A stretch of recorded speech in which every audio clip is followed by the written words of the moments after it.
السلام عليكم ورحمة الله وبركاته. الحمد لله والصلاة والسلام على رسول الله، وبعد. في هذا اليوم، يوم الأحد 18 من جمادى الثانية عام 1437 في جامع الشيخ عبد الله الجار الله، نكمل ما بقي من باب نواقض الوضوء في كتاب حاشية الروض المربع. فكنا تكلمنا في الدرس الأخير عن حكم مس الذكر ومس المرأة، وقلنا بأن مس الذكر ينقض أو ما ينقض؟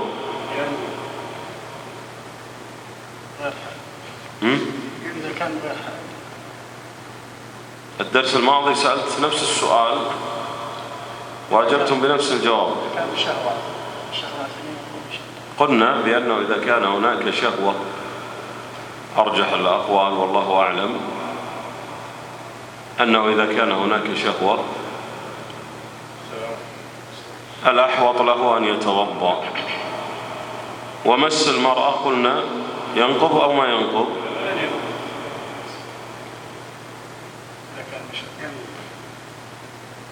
ينقض؟ لا ينقض مس المرأة إلا إذا كان هناك شهوة. أي نعم، إذا تحركت الشهوة وكان هناك شهوة لا شك أنه ينقض. وإلا الرجل يسلم على زوجته، يصافحها، وربما قبل جبينها، وربما أشفق عليها شفقة ولا شهوة هناك، فلا تنقض هذه المسألة ولا ينقض المس إلا إذا كان بشهوة. ثم قال المؤلف رحمه الله تعالى: الحمد لله رب العالمين، وصلى الله وسلم على نبينا محمد وعلى آله وصحبه أجمعين. اللهم اغفر لي ولشيخنا والحاضرين ووالدينا والمسلمين أجمعين. آمين. قال المؤلف رحمه الله تعالى: ويحرم على المحدث مس المصحف ويحرم على المحدث مس المصحف. المصحف نعم. وبعضه حتى جلده وحواشيه. حسبك. قال المؤلف رحمه الله: ويحرم على المحدث مس المصحف، لقوله تعالى: لا يمسه إلا المطهرون. وجماهير أهل العلم يقولون بأنه يحرم المس لغير الطاهر. قال ابن عباس: لا يمسه إلا المطهرون. قال هذا معناه لا يمسه إلا الملائكة. ولكن الصحيح من أقوال أهل العلم وهو قول الجماهير أنه لا يمس المصحف إلا طاهر. قال شيخ الإسلام ابن تيمية: وهذا مذهب الأئمة الأربعة. واستدل بحديث عمرو بن حزم، كتاب الذي كتبه له الرسول صلى الله عليه وسلم، قال لا يمس القرآن إلا طاهر، رواه النسائي وغيره. وتكلم في هذا الحديث بين مصحح ومضعف. قال الشيخ ابن عثيمين رحمه الله تعالى: كنت أميل للقول الثاني وهو قول الظاهرية. الظاهرية يرون أنه يجوز مس المصحف. يقول: ولكن بعد التأمل وجدت أن الطاهر أو الطاهرون في الآية والمؤمن الآدمي، فلا يجوز له أن يمس المصحف إلا بطهارة. والله أعلم أن هذا هو القول الراجح. قال المؤلف، قال الشارح: وبعضه حتى جلده وحواشيه، يعني يقصد نواحي والورق الأبيض المتصل به التي في المصحف. قالوا كل هذه يشملها اسم المصحف، فإذا كان غير طاهر فلا يمسه، لكن يجوز له أن يمسه بحائل، نعم، إما قفاز أو مناديل أو يقلبه بأعواد أو يقلبه بأي شيء. طيب، هل الجوال له حكم المصحف؟ الجوال ليس بمصحف، والذي مكتوب فيه عبارة عن إيش؟ عن دوائر إلكترونية وليست أحرف مكتوبة. هي دوائر إلكترونية، كذا يا شيخ ماجد. فهذه الدوائر لا شك أنها ليست مصحف. ثم قال بيد أو غيرها بلا حائل، يعني لا يجوز له أن يمس بيده بغير حائل، لا بد أن يكون له حائل. يحرم مس المصحف أو بعض المصحف سواء كان باليد أو بأي عضو من أعضائه. قالوا لعموم لا يمسه إلا المطهرون، ولأن النهي جاء عن المس ولم يحدد عضو، فكل شيء لاقى شيء فقد لامسه، فإذن بأي عضو مسه حرم عليه ذلك، لا بد أن يكون طاهر. الحائض يجوز لها أن تقرأ القرآن، وإذا أرادت القراءة في المصحف بحائل بقفاز تقرأ في القرآن ولا تمسه مباشرة، وهذا هو الراجح والله أعلم. ثم قال المؤلف لا حمله بعلاقة أو في كيس أو يعني العلاقة هي قالوا كعلاقة السيف، وتأتي بعلاقة بالكسر وبالفتح. قالوا بالكسر في المحسوسات قالوا كعلاقة السيف، وبالفتح قالوا في المعقولات كعلاقة الحب أو علاقة الحب. فلا يحرم قالوا إذا كان معلقا في شيء يعني داخل شيء فأصبح هذا الشيء حائل، مثل الكيس مثل الحقائب ونحو ذلك، كل هذا يجوز أن نمس المصحف فيه. في الآن بعض الناس يأتي بقماش ويضع المصحف داخل، أيضا هذه من الأشياء التي يجوز مس المصحف ما دام هذا القماش موجود ويقلب المصحف بغير يد. عليكم السلام. إذا تم تجريده شيء مثل تجريد كتاب المدرسة يعني هذا يعتبر حائل، لكن عند التقليب لا يقلبه بيده. إذا أراد أن يقلب لا بد أن يكون إما بأعواد أو بشيء يحرك الأوراق ما يمسه بيده. نعم. أو في كيس أو كم من غير مس، يعني لا يحرم إذا كان في كيس، لأن النهي ورد عن المس. قال شيخ الإسلام رحمه الله إذا حمله بكمه فلا بأس، لكن لا يمسه بيده. قال والكيس ما يخاط من خرقة ونحوها، وهذا كما مثلت الذين يضعون المصاحف الآن في بعض المساجد، وخصوصا بعض الحريصين على القرآن وعلى التلاوة من كبار السن، تجدهم يفصلون أقمشة ويأتون بأقمشة خاصة لمصاحفهم ويحرصون.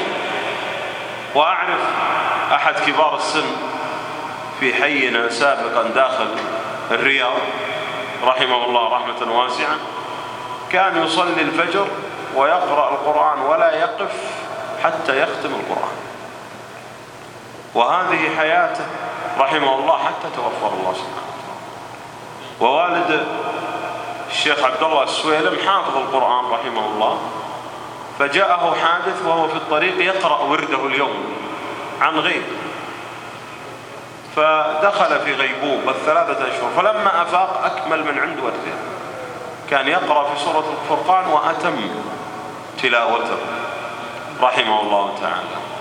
فالاهتمام بالمصحف والحرص على المصحف هذا ديدن السلف والخلف تلاوة وعملا وتحكيما وتعداويا وحفظا. نعم. ولا تصفحه بكمه أو عود، يعني تصفحه سواء بالكم أو بالعود فجائز، لأنه لم يمس المصحف فيجوز له. نعم.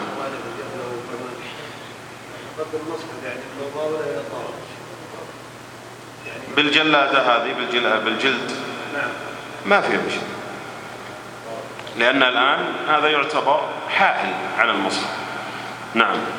ولا صغير لوحا فيه قرآن من الخالي من الكتاب، ولا مس يعني كثير ونحو. أي لا يحرم أن يمس اللوح الذي فيه شيء من المصحف أو المصحف، قالوا ولكن لا يمكنه من مس الحروف، وهذا رأي الحنابلة، فيجب على وليه أنه يمنعه. قال بعض الشافعية في تعليل جميل، قالوا الصغير ليس عليه تكليف، معلوم أن التكليف للصغير إذا بلغ البلوغ، إذا بلغ، فما قبلها لا إثم عليه، وفي ذلك فيه مشقة، ولكن عندما يكون الطفل يتعلم فهذا يتسامح فيه. وقالوا إلزام الولي في ذلك أنه يجبره على الوضوء قد لا يتأتى للولي، وهذا قد يحدث الآن في المساجد في حلق تحفيظ القرآن. نعم. ولا مس تفسير ونحوه، ويحرم أيضا مس، يعني مس التفسير لأن أكثره ليس بقرآن لا يعتبر له حكم القرآن. نعم. ويحرم أيضا مس مصحف بعضو متنجس، يعني إذا كان أحد أعضاء الإنسان عليه نجاسة، بول أو غائط أو نحو ذلك، سواء كانت يده أو رجل أو أي عضو، وبهذه النجاسة يحرم عليه أن يمس المصحف بهذه النجاسة، لأن هذا في التحريم أولى من المحدث، لأنه سيلوث المصحف. نعم. وسفر به لدار حرب، وسفر به لدار حرب، وسفر به لدار حرب، لأن هذا جاء نهي عنه، وهو السفر بالمصحف لدار حرب. جاء في الصحيحين أن النبي صلى الله عليه وسلم نهى أن يسافر بالقرآن إلى أرض العدو، قالوا لأنه عرضها استيلاء الكفار عليه واستهانة الكفار بالمصحف. ولكن إذا صار الإنسان يعني مثل الآن يسافر وهو في مأمن على نفسه وعلى مصحفه وعلى ماله في أي دولة، وهو يحتاج للمصحف كثيرا، ولا إشكال في ذلك أن يسافر به. لكن في حال الخوف على المصحف من الدول فلا شك أن النهي متحتم ولازم، يجب على الإنسان أن يصون المصحف. نعم. وتوسده، أي يحرم توسد المصحف، ولو كان خائف على سرقة المصحف يحرم عليه أن يتوسد، لأن هذا امتهان للمصحف والعياذ بالله وإهانة. نعم. وتوسد كتب فيها قرآن ما لم يخف سرقة، ويحرم أيضا الكتب اللي فيها قرآن، قالوا يحرم توسدها ما لم يخف السرقة، قالوا فيجوز له.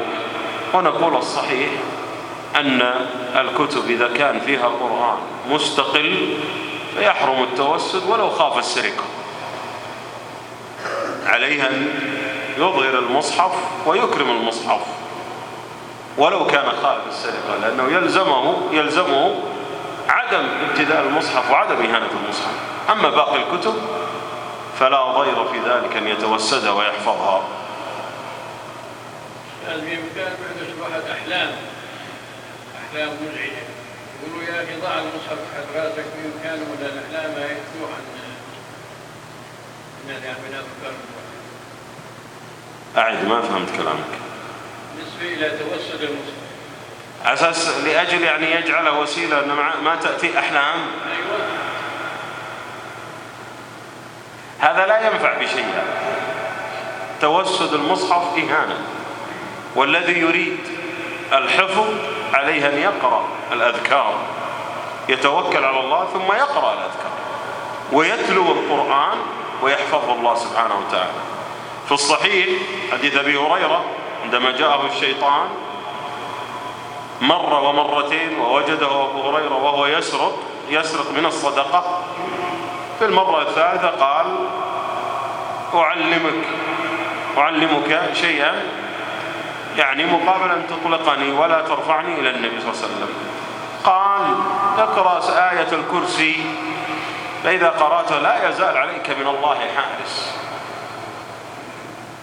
ما ورد لا في الكتاب ولا السنة ولا إجماع أهل العلم ولا أقوال أهل العلم أن من كان عنده هواجيس أو كوابيس أو أحلام يضع المصحف تحت رأسه. إنما هذا من يقوله بعض من دخل في الرقية وهو جاهل لا علم له، ربما أوصى الناس بهذا الكلام الباطل، وهذا فيه امتهان للمصحف.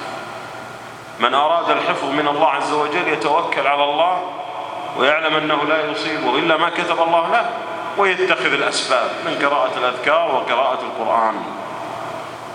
نعم.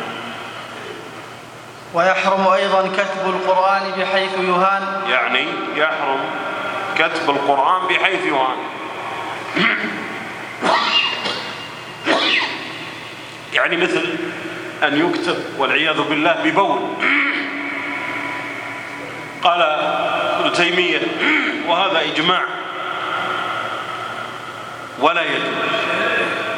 طيب الآن يوجد ما يسمى بالعزيمة عند الناس، وهو كتابة القرآن أو بعض سور القرآن بالزعفران في ورق ويبيعونها على الناس، فيأتي الناس ويضعونها في ماء ثم يشربون هذا الماء ويسمونها عزيمة. هيئة كبار العلماء وفقهم الله أخرجوا فتوى بحرمة هذا، وقالوا هذا أمر محرم محدث لا يجوز. نعم. وكره مد رجل إليه واستدباره وتخطيه. قال وكره مد رجل إليه، يعني أن يمد الإنسان رجله إلى المصحف إن قصد إهانة المصحف فهذا يحرم، بل قال ابن قاسم رحمه الله بل يكفر إذا أراد إهانة المصحف. أما إذا لم يقصد الإهانة قالوا هذا مكروه، المصحف منزه أن يمد الإنسان رجله إلى المصحف. نعم. واستدباره وتخطيه وتحليته بذهب. استدبار المصحف بأن يضع المصحف خلفه مباشرة فهذا مكروه، وإن قصد الإهانة كما سبق فهو محرم، وكما قال ابن قاسم رحمه الله بأنه يكفر. لكن إذا كان في معزل في أدراج ومعزول كما هو عندنا في المسجد هذا لا بأس به إن شاء الله ولا شيء فيه. نعم.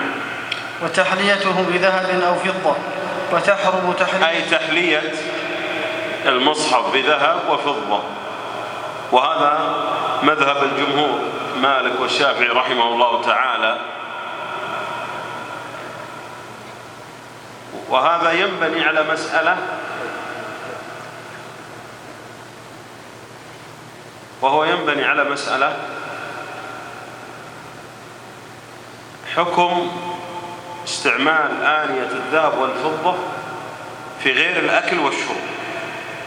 جماهير أهل العلم قالوا بأنه يحرم الأكل والشرب وكل الاستعمالات،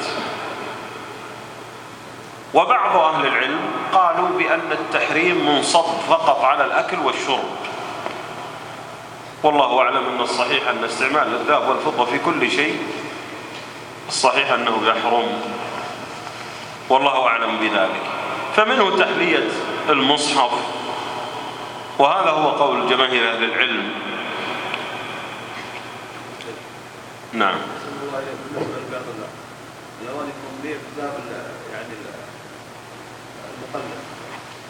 المقلد ليس بذهب، إذا كان لونه أصفر فمثله مثل الصفر في الأصل، المعدن الصفر هذا يجوز استعماله، لكن الذي يحرم الذهب والفضة. نعم، لقول النبي صلى الله عليه وسلم في الصحيحين لا تأكلوا في آنية الذهب والفضة ولا تشربوا فيهما، وفي رواية يجرجر في بطنه نارا والعياذ بالله. نعم. وتحرم تحلية كتب علم، ويحرم على المحدث أيضا الصلاة ولو يعني كتب العلم لا تحلى لا بذهب ولا فضة.